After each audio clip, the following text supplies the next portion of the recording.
Member for Schwozel-Saltibus Bradley Felix has appealed for more emphasis on raids and utilizing the K9 unit to track down illegal firearms. Members of the House provided their views and recommendations on the Firearms Amendment Bill during the debate on the sweeping gun control legislation on Tuesday. The opposition member threw his support behind the legislation, commending the framers for the widely publicized circulation of the bill. However, the opposition lawmaker believes more counter-trafficking provisions are required in the gun control law to combat gun running.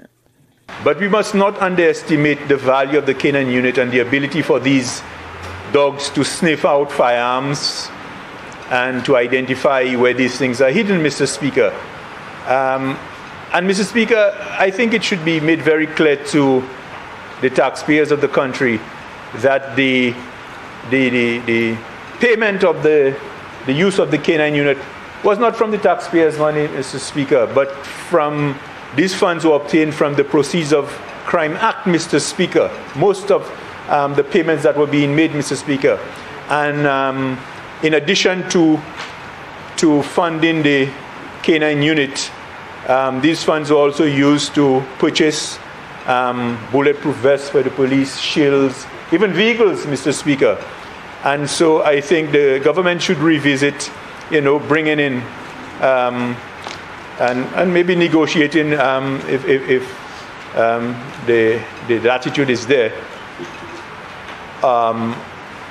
That K9 unit, Mr. Speaker. Mico South MP and opposition leader Alan Chasney concurs, urging more robust border control framework to stem the flow of the illegal importation of guns into the country. The statistics that I had access to were showing that in excess of 85% of the illegal arms coming into St. Lucia are coming in containers and are coming in barrels. So it's not even to say that they're sneaking them in the middle of the night to some secluded beach. Right underneath our nose. As was being said by other persons in this great house, Mr. Speaker, was that the fact that we're seeing the need that to solve crime, that it's a holistic issue. I keep saying, for me, my motivating factor in terms of being a litmus test in terms of what we were doing, Mr. Speaker, are we challenging our young people? Are we giving them a better option than what they seem to be choosing right now? So the development of our sporting programs, our after-school programs, the development of small businesses. I know we're going to be discussing the youth economy bill, but the reality is we need a holistic approach. One of those things was border control. Many have expressed concern about the spate of gun violence and its effect on the destination. Member for Castries South and Tourism Minister Dr. Ernest Hilaire welcomed the harsh fines and sentences in the amended bill. I am particularly heartened to read of the penalties for assault weapons, Mr. Speaker. I believe, and I think a Calypsonian recently said it, that if your gun's bigger than the police own off to Ukraine, and that ratata is not for the streets, these are instruments of war for the killing of people in numbers, Mr. Speaker. And I think the harshest penalty should be given to them, Mr. Speaker. So I support this in particular, Mr. Speaker. They have no place for those automatic assault weapons in St. Lucia, Mr. Speaker. There's no place for it.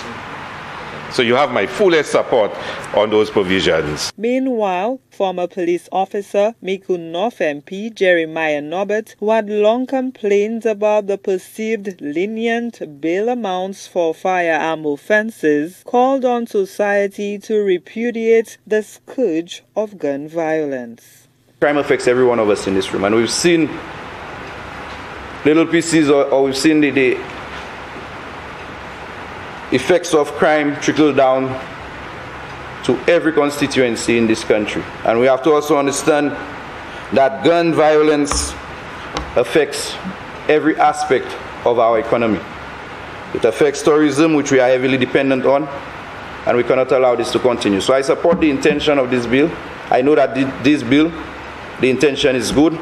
I'm hoping to see that we can actually make this thing work, Mr. Speaker, but it would need the efforts of every one of us. So in closing, Mr. Speaker, I would like to once again lend my voice in support of this bill, and I would like to encourage all agencies in society to play their part in dealing with this multifarious phenomenon as it affects all of us. Prime Minister Philip J. Pierre has indicated that the Firearms Amendment Bill is not a cure-all, but is intended in concert with other laws and regulations to deter persons from committing firearm-related offences. Gina Filippi, HDS News Force.